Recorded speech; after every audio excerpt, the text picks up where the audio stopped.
Hello everyone, this is Mukul. स्वागत है आप सभी का एक बार फिर से आपके अपने यूट्यूब चैनल मैथमेटिक में, जिसमें आज यहाँ पर हम स्टूडेंट्स समझने जा रहे हैं आपकी क्लास 8th का मैथमेटिक्स का यहाँ पर प्रीवियस ईयर पेपर को हम सॉल्व करेंगे, है ना। जितने क्वेश्चंस यहाँ पर सेक्शन वाइज आएंगे उन सेक्शंस वाइज क्वेश्चंस को डिस्कस करते हुए सॉल्व करते हुए यहाँ पर हम उनको समझेंगे, ठीक है। तो क्या लिखा हुआ है यहाँ पे, सेक्शन ए की तरफ पहले मूव करेंगे। इससे पहले जब आप क्वेश्चन पेपर हाथ में लो तो उस टाइम पर आपको जो इंस्ट्रक्शंस देखने को मिलेंगे, इन इंस्ट्रक्शंस को आपको बहुत अच्छे से रीड कर लेना, सो दैट कि आप जब पेपर सोल्व करो तो उस टाइम आपको आइडिया रहे कि कौन सा क्वेश्चन कितने मार्क्स का है। उससे आपको ये हेल्प रहेगी, अगर आपको पता चलेगा, जैसे आपको पता रहेगा कि कोई सा क्वेश्चन 1 मार्क का है, कोई सा क्वेश्चन आपका 4 मार्क्स का जो कि आप सोल्व कर रहे हो, तो उस मतलब ज़्यादा मार्क्स वाले क्वेश्चंस के लिए आप टाइम स्पेंड करोगे तो वो बेटर रहेगा। पर हम फर्स्ट क्वेश्चन को समझते हैं, क्या लिखा हुआ है, क्वेश्चन की मीनिंग को अंडरस्टैंड करते हैं। मल्टीपल चॉइस क्वेश्चन आपको यहाँ पे दिया हुआ है, ठीक है, जिसमें आपका फर्स्ट क्वेश्चन यहाँ पर what could be the possible unit digit of is the square root of 7744। आपको यहाँ पे एक नंबर दिया हुआ है 7744, और इस नंबर से रिलेटेड आपको यहाँ पे ये क्वेश्चन दिया हुआ है कि आपको इसका जब स्क्वायर रूट निकालोगे, जैसे यहाँ पर एक कोई सा नंबर हम सिंपल सा लेते हैं 4। क्वेश्चन का मीनिंग भी समझिए, क्या कहना चाह रहा क्वेश्चन कहना चाह रहा है कि जो नंबर आपको दिया हुआ है, इस नंबर का आप जब स्क्वायर रूट फाइंड आउट करोगे तो उसका यूनिट डिजिट क्या रहेगा, है ना। स्क्वायर रूट निकालोगे तो उसका यूनिट डिजिट क्या रहेगा। स्क्वायर रूट मतलब जैसे 4 है, उसका 4 का स्क्वायर रूट कितना होता है, 2 होता है, ठीक है। तो अब 2 तो अपने आप में एक सिंगल नंबर है, लेकिन जैसे अगर हम 52 या 94 या 66 इसकी बात करें तो ये जो 2 होगा ये हमारा 1 डिजिट होगा, ये हमारा 10 डिजिट है। तो आपको 1 डिजिट वाला नंबर बताना है कि इनमें से कौन सा पॉसिबल है। तो इसका जब हम स्क्वायर रूट निकालेंगे तो अब आप मुझे ये बताइए कि हम ऑप्शन से ही देख लेते हैं वैसे तो, बाकी अगर सोल्व करना चाहें तो सोल्व भी कर सकते हैं। 7744 का जब यहाँ पर स्क्वायर रूट निकालेंगे तो स्क्वायर रूट तो निकालने की हमको इतनी ज़्यादा ज़रूरत नहीं है, क्योंकि यहाँ पर लिखा हुआ है आपका एंडिंग नंबर, देखिए आप, है ना, एंडिंग नंबर कितना दिया हुआ है, 4 दिया हुआ है, लास्ट का 1 डिजिट। अब आप इतना थोड़ा ध्यान लगाइए कि जैसे अगर हम 1 का स्क्वायर निकालते हैं तो 1 का स्क्वायर कितना होता है, 1 होता है। 2 का स्क्वायर कितना होता है भाई, 4 होता है, 2 का स्क्वायर हमारा 4 होता है, ठीक है।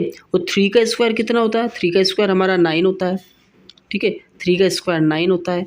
4 का स्क्वायर 16 होता है, कितना होता है 16। 5 का स्क्वायर 25 होता है, ठीक है। तो इससे हमें ये बात समझ में आएगी कि जो हमारा यूनिट डिजिट है ना, 1 डिजिट जो है, यहाँ पर 1 है, यहाँ पर 4 है, यहाँ पर 9 है, यहाँ पर 6 है, यहाँ 5 है। मतलब अगर हम 1 का स्क्वायर करेंगे तो 1 आएगा, ठीक है। 2 का स्क्वायर करेंगे तो यूनिट प्लेस पर 4 आएगा, और 3 का स्क्वायर करेंगे तो 9 आएगा, 4 का स्क्वायर करेंगे तो 6 आएगा। एंडिंग नंबर मतलब यहाँ पर जो यूनिट डिजिट नंबर है, ठीक है। तो इसी तरीके से यहाँ पर हम चेक कर सकते हैं कि इसका जब हम स्क्वायर रूट निकालेंगे, किसका, यहाँ पर 7744 का स्क्वायर रूट निकालेंगे, है ना। तो अगर हम यहाँ पर चेक करें जैसे फर्स्ट ऑप्शन, तो 1 का स्क्वायर अभी में हमने चेक किया, 1 के स्क्वायर में कितना आता है, 1 आता है, ठीक है। 9 के स्क्वायर में 1 यूनिट डिजिट में कितना आता है, 1 आता है, क्योंकि 9 9 से 81 होता है, ठीक है। और 81 मतलब लास्ट में कितना आएगा, 1 आएगा। 2 के अगर हम यहाँ पर चेक करें 2 के लिए, तो 2 का स्क्वायर हमारा होता है 4, ठीक है। तो यहाँ पर हमें वो यूनिट डिजिट में कितना मिलेगा, 4 मिलेगा, ठीक है। 8 को अगर हम देखें कि 8 का यहाँ पे स्क्वायर कितना होगा, 64 होता है, और 64 इसका मतलब क्या होगा कि एंडिंग नंबर यहाँ पे कितना आ रहा है, मतलब यूनिट डिजिट हमारा 4 आ रहा है। तो दोनों केस में आपका 4 आ रहा है, 2 और 4, तो हमारा यही ऑप्शन क्या हो जाएगा, करेक्ट हो जाएगा। नेक्स्ट क्वेश्चन पर पहुँचेंगे जहाँ पर लिखा हुआ है the rational number that does not have a reciprocal. अब आपको यहाँ पे ये कहा गया है कि एक ऐसा रेशनल नंबर बताना है, ये सारे आपके रेशनल नंबर है। रेशनल नंबर मतलब क्या है, एक ऐसा फॉर्म P/Q का फॉर्म जिसमें Q = 0 नहीं होता है, ठीक है। ये हमारा क्या हो जाता है, एक रेशनल नंबर का फॉर्म, है ना, मतलब ये रेशनल नंबर होगा। अब रेशनल नंबर यहाँ पर आपका 0 भी रेशनल नंबर होता है, -1 भी है, 1 भी है, ठीक है, -1 1 भी है।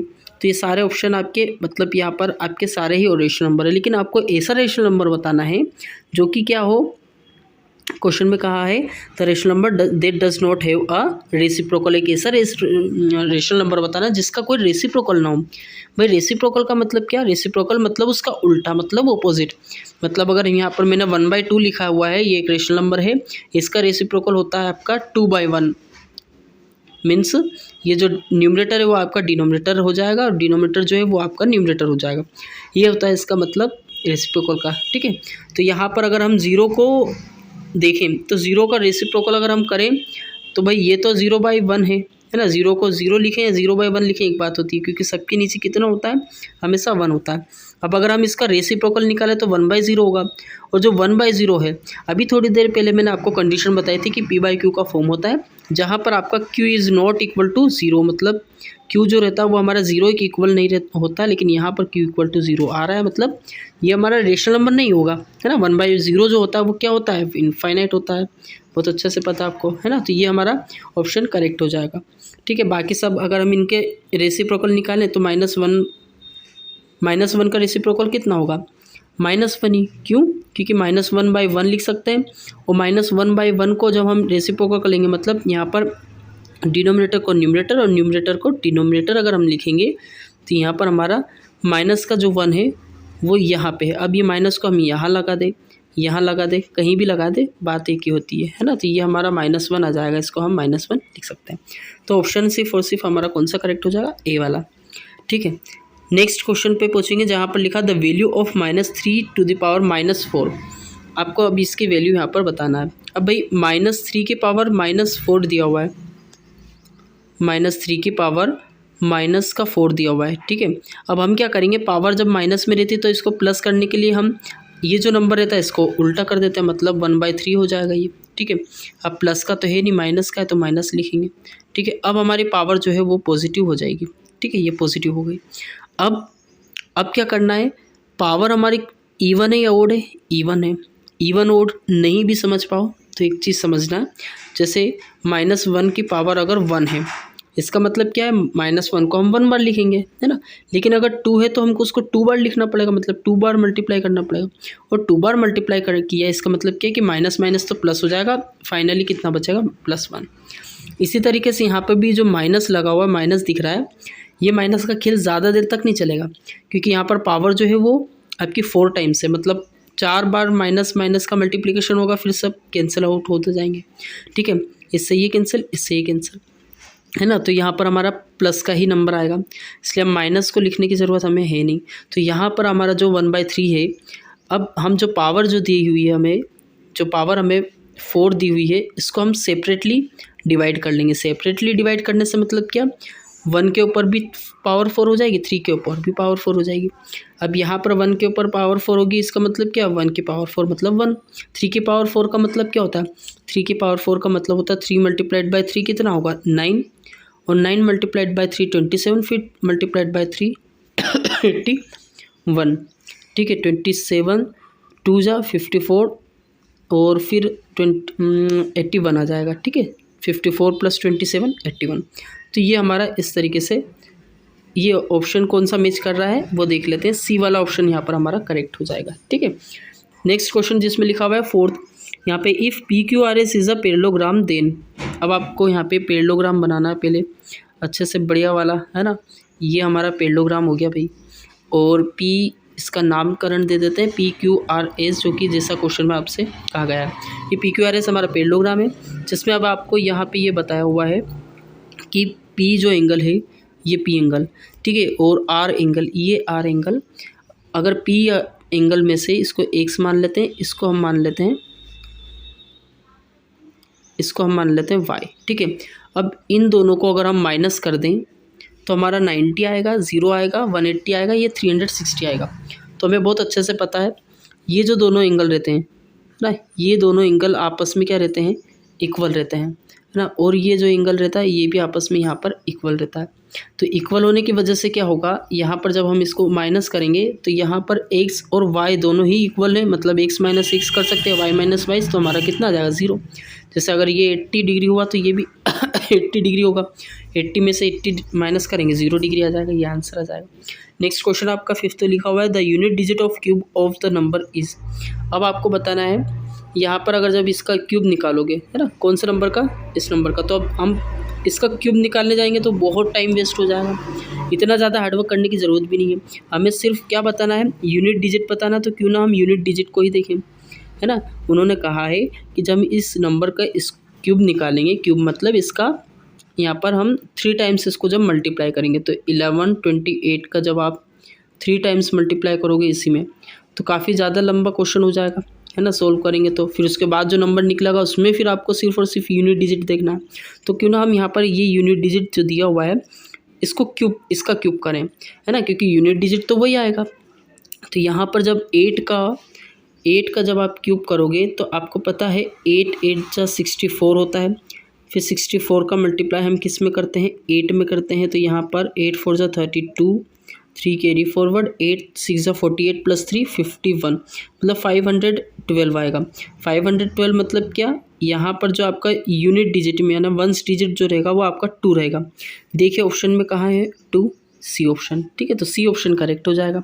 Next, how many rational numbers are there between -1 and -2। अब आपको बताना है कि -1 और -2 के बीच में कितने रेशनल नंबर पॉसिबल हैं, ठीक है। रेशनल नंबर का पूछा है, इंटीजर का नहीं पूछा है, रेशनल नंबर का पूछा है। रेशनल नंबर क्या होता है, रेशनल नंबर मतलब p/q का फॉर्म होता है, ठीक है, पता ना। अभी हमने सीखा था जहाँ पर q = नॉट 0 ना, q जो है q will not be equal to 0। अब यहाँ पर रेशनल नंबर की बात की जा रही है, मतलब क्या है कि एक जो नंबर है ये हमारा जो 1 है ये इसको भी हम काफ़ी पार्ट्स में डिवाइड कर सकते हैं। 1/2 हो सकता है, 1/3 हो सकता है, 1/4 हो सकता है ना। तो मतलब ये रेशनल नंबर में डिवाइड हो जाता है। अब दो नंबर के बीच में काफ़ी सारे या फिर कहें कि हम इनफाइनाइट यहाँ पर पॉसिबिलिटी है कि रेशनल नंबर्स आ जाएं।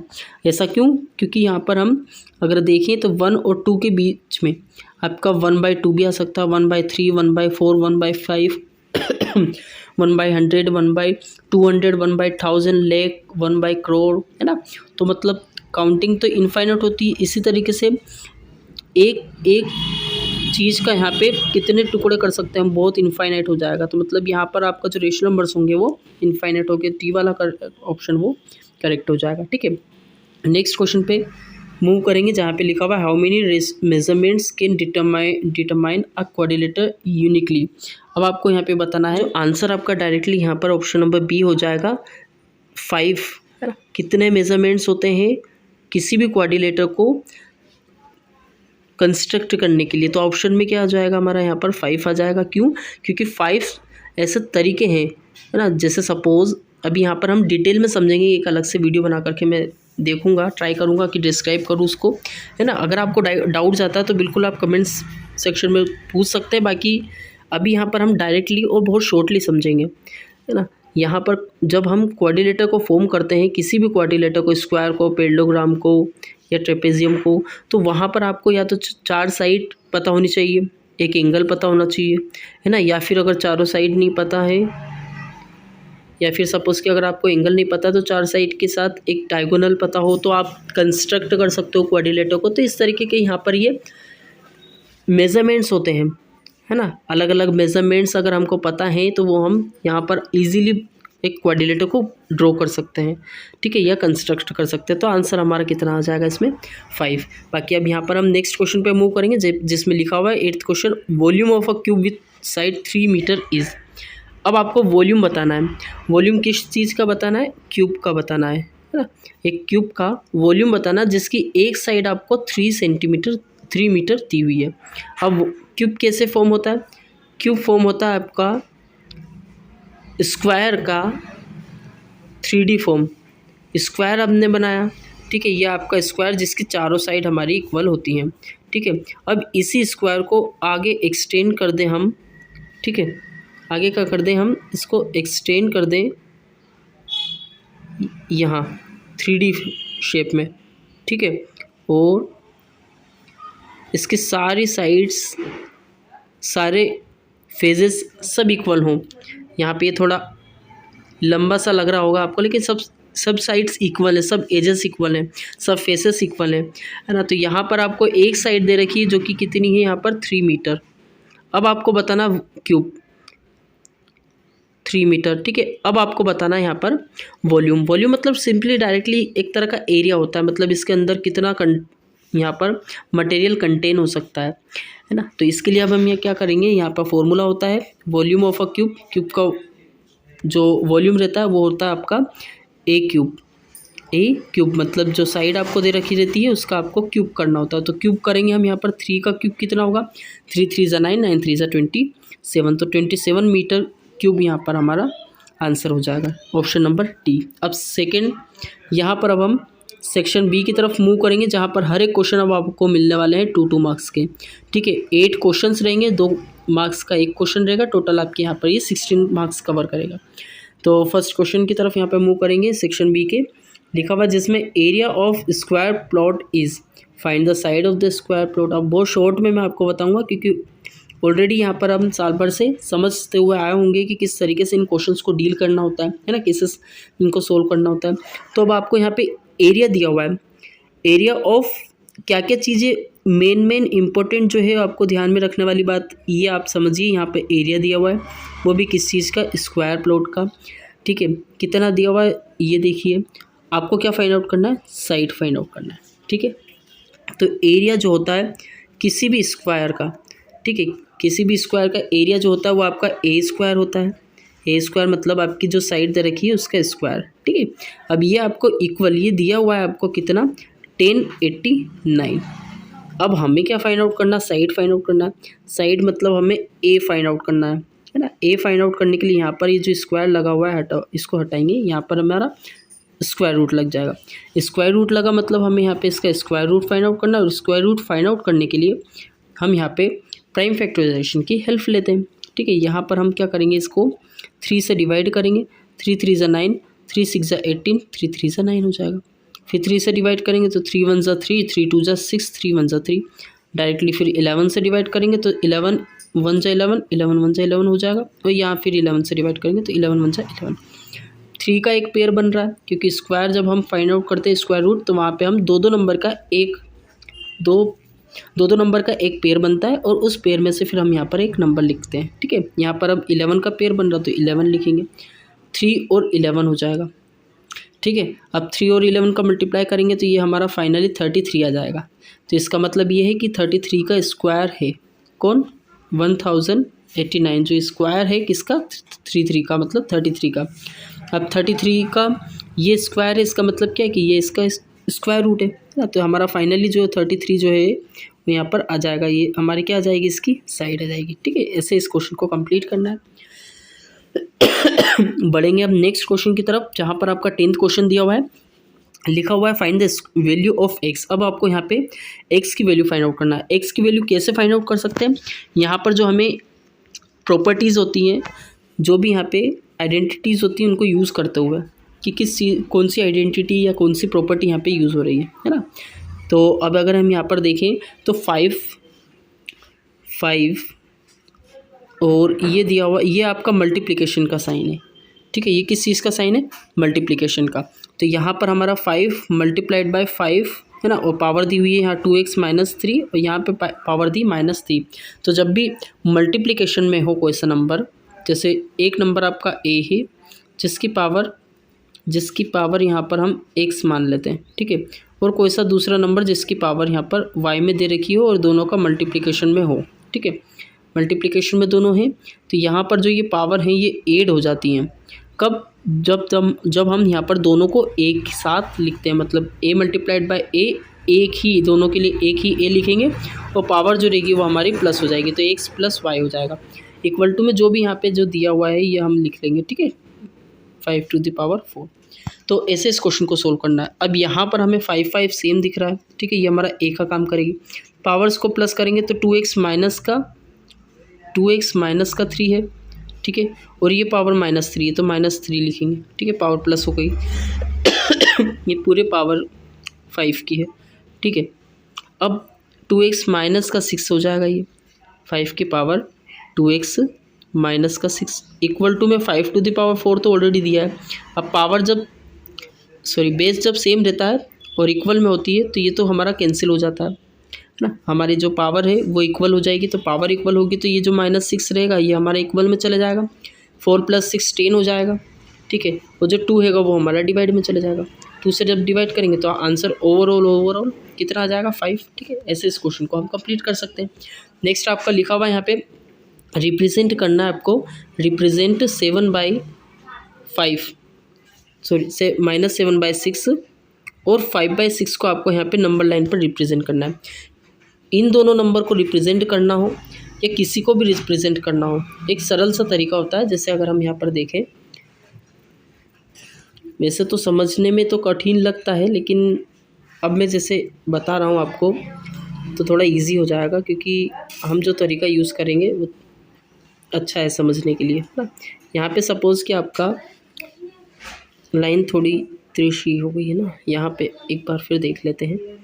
सपोज़ ये आपका कहाँ क्या है, 0 है, ठीक है। इधर भी सारे नंबर्स होते हैं आपके नेगेटिव नंबर्स, लेकिन अभी हम यहाँ पर पॉजिटिव के लिए बात कर रहे हैं। सपोज़ ये आपका पॉजिटिव दिया हुआ है तो हम इसके लिए बात करेंगे अभी हम, ठीक है।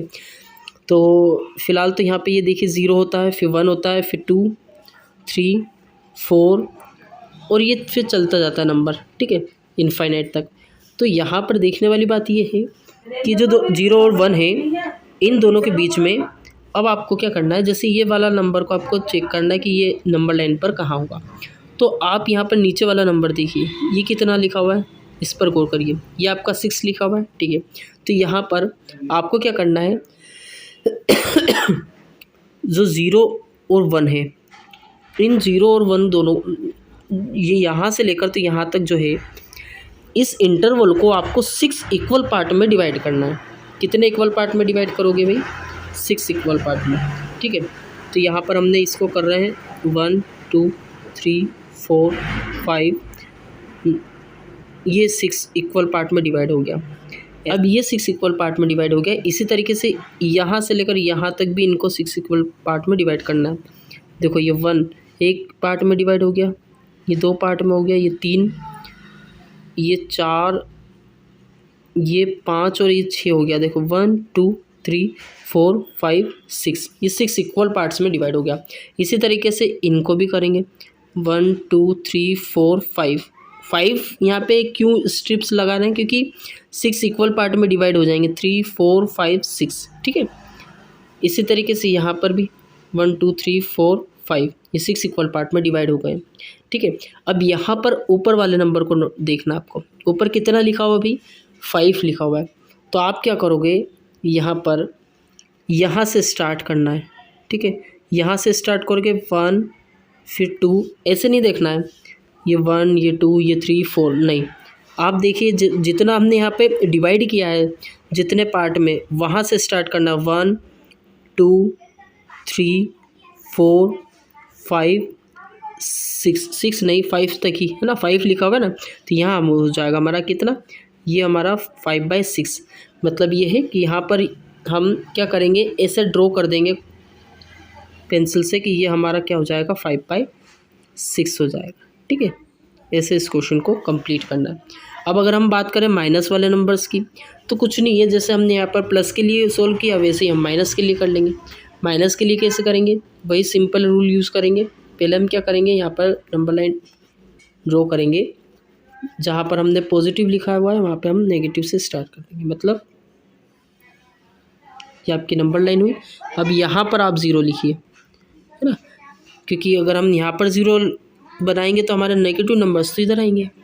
तो अब नेगेटिव नंबर्स को हम यहाँ डिनोट करेंगे, -1 -2 -3 -4 -5, ऐसे चलता जाएगा, ठीक है। अब यहाँ पर हमें -7/6 देखना है।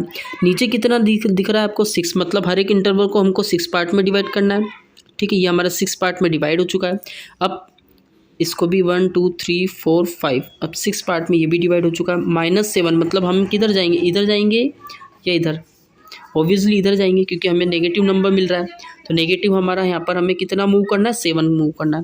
7 मूव करने के लिए यहाँ से स्टार्ट करेंगे 1 2 3 4 5 6 7, ठीक है। ये हो जाएगा हमारा क्या, सॉरी यहाँ, ठीक है, ये हो जाएगा हमारा -7/6, ठीक है। आया समझ में, ऐसे इस क्वेश्चन को कंप्लीट करना है।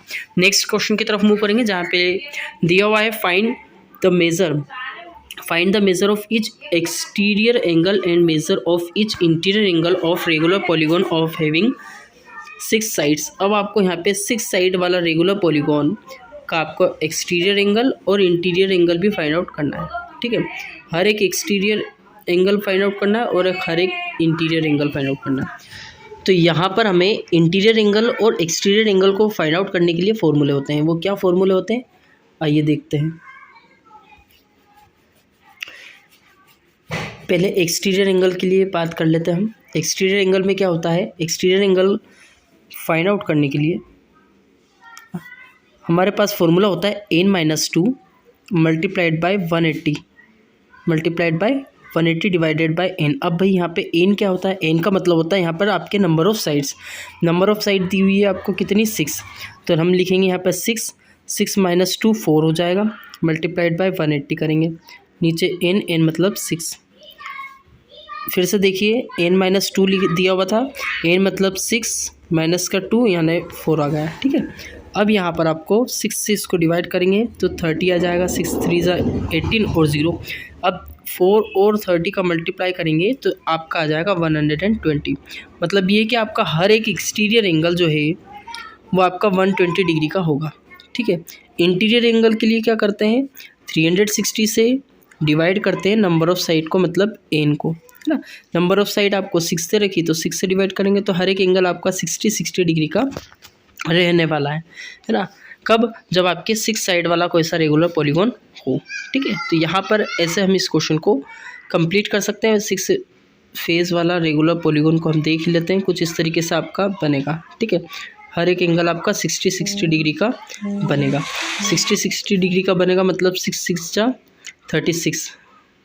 इंटीरियर एंगल का सम कितना होता है यहाँ पे, 360 ना। तो अब यहाँ पर इस तरीके से इस क्वेश्चन को कंप्लीट कर सकते हैं। एक्सटीरियर एंगल हर एक आपका 120 करेगा और 60 डिग्री आपके इंटीरियर डिग्री रहने वाले हैं, ठीक है, इंटीरियर एंगल है।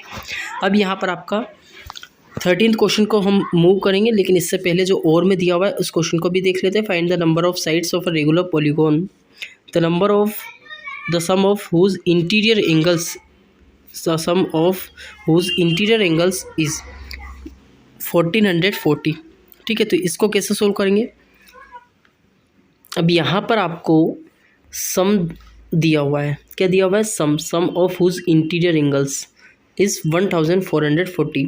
आपको फाइंड आउट क्या करना है, number of side find out करना है। तो आपका जो सम का फॉर्मूला होता है, मतलब किसी भी इंटीरियर एंगल का जो सम होता है वो होता है आपका n-2 into 180 degree, n-2 into 180, ठीक है। तो यहाँ पर जो सम आपको दिया हुआ है वो दिया है आपको 1440 इक्वल टू हम n-2 करेंगे, क्योंकि n हमको यहाँ पे फाइंड आउट करना है। n का मतलब होता है यहाँ पे नंबर ऑफ़ साइड। 180 को हमने ट्रांसफ़र कर दिया यहाँ पर 8 जब 144, ठीक है। जो -2 है वो हम ट्रांसफ़र कर देंगे लेफ्ट हैंड साइड पर, तो +2 हो जाएगा। ओवरऑल अगर हम देखें तो यहाँ पर 8 + 2 10 आंसर आ जाएगा, मतलब नंबर ऑफ़ साइड जो है वो हमारी 10 आ जाएगी, ठीक है। नेक्स्ट क्वेश्चन की तरफ मूव करेंगे, जहाँ पे दिया हुआ है अब 13 क्वेश्चन। अब ये इस क्वेश्चन में क्या करना है, हमको एक्सप्रेस करना है स्टैंडर्ड फॉर्म में। स्टैंडर्ड फॉर्म में मतलब क्या, मतलब ये कि जैसे यहाँ पर आपका पॉइंट के बाद कितने नंबर्स दिए हुए हैं, 5 नंबर्स। जैसे होता है 1.5 लिखा हो, हम क्या करते हैं, पॉइंट को रिमूव करने के बाद में नीचे नंबर्स लगाते, 0 लगाते हैं ना 1 के साथ। तो इसी तरीके से ये क्वेश्चन को भी हमको करना है। इसमें कैसे करेंगे, यहाँ पर पॉइंट को रिमूव किया, पॉइंट को रिमूव करने के बाद में आपके पास ऊपर बचेगा कितना, 34, ठीक है।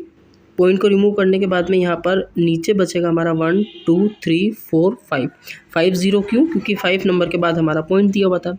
नीचे लिखेंगे हम 1 के साथ 50, 1 के साथ 50 मतलब क्या, 10 की पावर 5, ठीक है।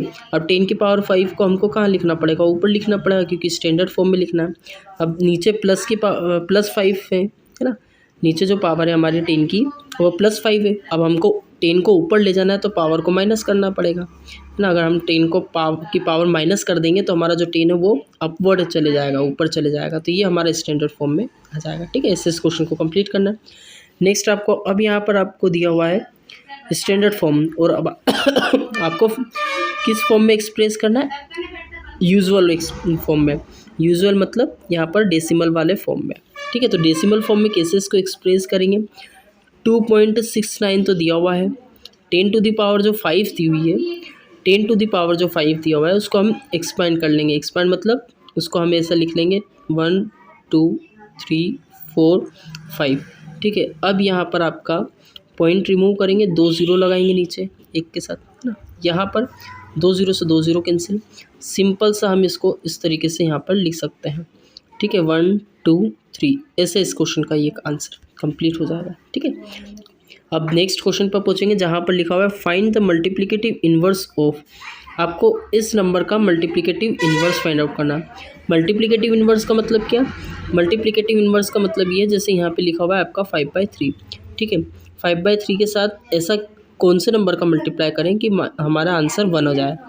तो 1 आंसर लाने के लिए यहाँ पर 5/3 जो है उसका उल्टा ही लिखना पड़ेगा। 5/3 है उसका उल्टा लिखना पड़ेगा, क्यों? ताकि हमारा कैंसिल हो जाए और कैंसिल होकर के आंसर बना जाए, मतलब इसका रेसिप्रोकल। इसका रेसिप्रोकल मतलब क्या? हम अब यहाँ पर तो आपको 2 नंबर दिए हुए हैं, है ना, दोनों मल्टीप्लिकेशन में दिए हुए हैं, तो पहले इनको सोल्व करना पड़ेगा। सोल्व करेंगे तो यहाँ पर आ जाएगा हमारा -2 मल्टीप्लाइड बाई -11 तो -22 हो जाएगा। 3 मल्टीप्लाइड बाई 7 21 आ जाएगा। अब इसका मल्टीप्लिकेटिव इन्वर्स फाइंड आउट करना है। मल्टीप्लिकेटिव इन्वर्स मतलब क्या? मतलब इसका रेसिप्रोकल। इसका रेसिप्रोकल मतलब यहाँ पर 21/22 आ जाएगा, और वो भी काहे का? माइनस का। तो ये हमारा ओवरऑल आंसर हो जाएगा -21/22, ठीक है। ये हमारा मल्टीप्लिकेटिव इन्वर्स आ जाएगा। नेक्स्ट सी सेक्शन पे पहुँचेंगे। सेक्शन सी है जिसका फर्स्ट क्वेश्चन, मतलब यहाँ पर क्वेश्चन पेपर के अकॉर्डिंग 15th क्वेश्चन, जिसमें लिखा हुआ है the two tangents to adjacent side of parallelogram are. आपको यहाँ पे 2 साइड दी हुई है पैरेललोग्राम की, वो भी adjacent. Find the value of x and hence find the measure of its angles. अब आपको क्या दिया हुआ है, यहाँ पे हर एक चीज़ को अच्छे से अंडरस्टैंड करेंगे। यहाँ पर आपको पैरेललोग्राम से रिलेटेड बातें की जा रही हैं। पैरेललोग्राम बना लेते हैं पहले, ताकि अच्छे से और समझ में आ जाए हमें, है ना। यहाँ पे हम क्या करेंगे, ये पैरेललोग्राम कंप्लीट बना लिया हुआ है। अब आप बताइए, यहाँ पे एडजेसेंट एंगल्स दिए हुए हैं। एडजेसेंट एंगल मतलब ये हमारे सिंपल एंगल हो गए, ठीक है। एडजेसेंट एंगल का मतलब होता है पास पास वाले, मतलब ये दोनों एंगल, ये दोनों एंगल, ये दोनों एंगल, है ना।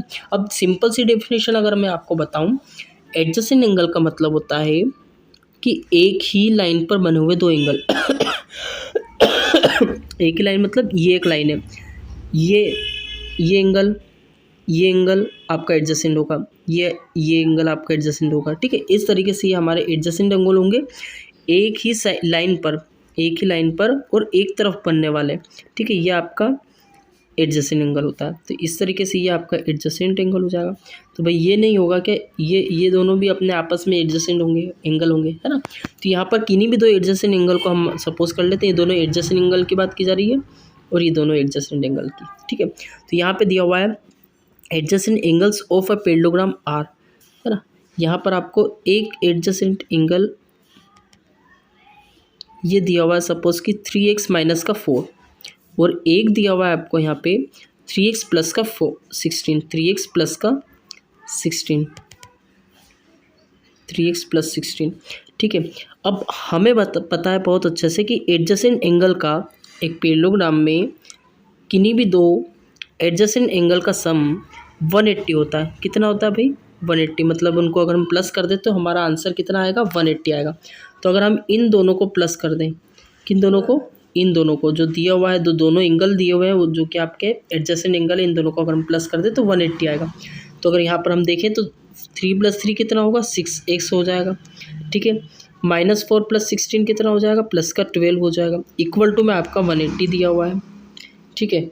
12 को हम ट्रांसफ़र करेंगे 168 बचेगा, क्योंकि माइनस का 12 हो जाएगा।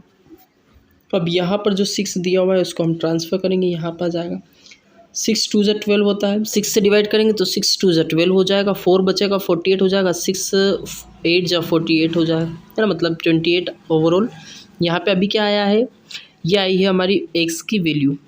आपको x की वैल्यू फाइंड आउट करना था, साथ में आपको ये भी फाइंड आउट करना है कि जो एंगल्स दिए हुए हैं आपके हर एक, वो कितने कितने होंगे, है ना।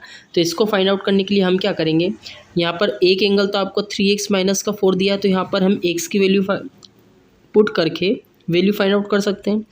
आप बोलोगे बिल्कुल सही, यहाँ पर इजीली फाइंड आउट हो जाएगी। 3x प्लस का 16 एक एंगल दिया है, इसमें भी आप x की वैल्यू जो फाइंड आउट हमने अभी की है उसको पुट करके यहाँ पे ये एंगल हमारा फाइंड आउट हो जाएगा। अब जो दोनों बचे हुए एंगल्स हैं वो भी सेम ऐसे ही आएंगे। वो सेम ऐसे ही कैसे, उनको तो और फाइंड आउट करने की ज़रूरत ही नहीं रहेगी आपको। कैसे? क्योंकि ये जो एंगल आपको दिया हुआ है, ये जो एंगल आपको दिया हुआ है, जस्ट सामने वाला जो एंगल आपका रहेगा वो इसके इक्वल रहेगा। मतलब ये एंगल अगर आपने फाइंड आउट कर लिया तो दूसरा फाइंड आउट करने के लिए की ज़रूरत है ही नहीं। यही एंगल आपका इसकी वैल्यू हो जाएगी। कौन से वाले एंगल की? ये वाले एंगल की। ठीक है, तो यहाँ पर ये वाला एंगल ईजिली फाइंड आउट हो जाएगा। अब दूसरा एंगल कौन सा? ये वाला एंगल। ठीक है, ये वाला एंगल भी आपका ये इसके इक्वल हो जाएगा। अब इसके इक्वल हुआ, इसका मतलब क्या है, यहाँ पर इसकी अगर वैल्यू फाइंड आउट कर ली आपने तो ये आपके इक्वल हो जाएगा। तो आपको क्या करना है, सिंपली सिर्फ दो एंगल को फाइंड आउट करने के बाद में आपका डायरेक्टली तीसरा और चौथा एंगल आ जाएगा। ठीक है, तो अब हम बढ़ेंगे यहाँ पे नेक्स्ट क्वेश्चन की तरफ, जिसमें लिखा हुआ है find the cube root of 15,625 by prime factorisation method. Prime factorisation method की हेल्प से यहाँ पे हमको क्यूब रूट फाइंड आउट करना है। क्यूब रूट मतलब ये किसका स्क्वायर है, ये फाइंड आउट करना है। और इसको फाइंड आउट करने के लिए यहाँ पे मेथड जो है वो भी यहाँ पे क्वेश्चन में ऑलरेडी दे दी हुई है, जो कि आपकी प्राइम फैक्टराइजेशन है। तो प्राइम फैक्टराइजेशन की हेल्प से कैसे करेंगे, पहले लिखेंगे हम यहाँ पर 15,625। प्राइम फैक्टराइजेशन मेथड में क्या होता है, यहाँ पे हमको हर एक नंबर से इसको पहले डिवाइड करके चेक करना रहता है कि 2 से डिवाइड हो रहा है, 5 से हो रहा है ना। मतलब यहाँ पर इसको डिवाइड करेंगे तो क्लियरली पता चल रहा है कि लास्ट में 5 है, मतलब ये 5 से डिवाइड होगा। ठीक है, 5 3 ज़ा 15, 5 1 ज़ा 5। ठीक है, 5 2 ज़ा 10 होगा क्योंकि कैरी फॉरवर्ड हुआ 1। फिर यहाँ पर 5 5 ज़ा 25 हो जाएगा क्योंकि 2 कैरी फॉरवर्ड होगा, 5 की तरफ 25 हो जाएगा। अब फिर 5 से डिवाइड करेंगे तो 5 6 ज़ा 30 होगा, 1 कैरी फॉरवर्ड होगा, 5 2 ज़ा 10, 5 5 ज़ा 25। फिर 6 यहाँ पर फिर 5 से डिवाइड करेंगे तो ये आ जाएगा 5 1 ज़ा 5, 5 2 ज़ा 10, 5 5 ज़ा 25। फिर 5 से डिवाइड करना होगा तो यहाँ पर आ जाएगा 25। फिर 5 से करेंगे तो यहाँ आ जाएगा आपका 5 और ये आपका बचेगा इतना 5 1 ज़ा 5। अगर हम यहाँ पर अब देखें पेयरिंग का, 3 नंबर की एक पेयरिंग होती है क्यूब में, तो 5 एक नंबर आ जाएगा। फिर यहाँ पर ये 3 नंबर का एक पेयरिंग होगी, ये 5 आ जाएगा। 5 5 ज़ा 25, मतलब ये है कि ओवरऑल अगर हम देखें तो 25 हमारा आंसर आ जाएगा, क्योंकि 25 ये हमारा क्यूब रूट होगा किसका, 15,625 का।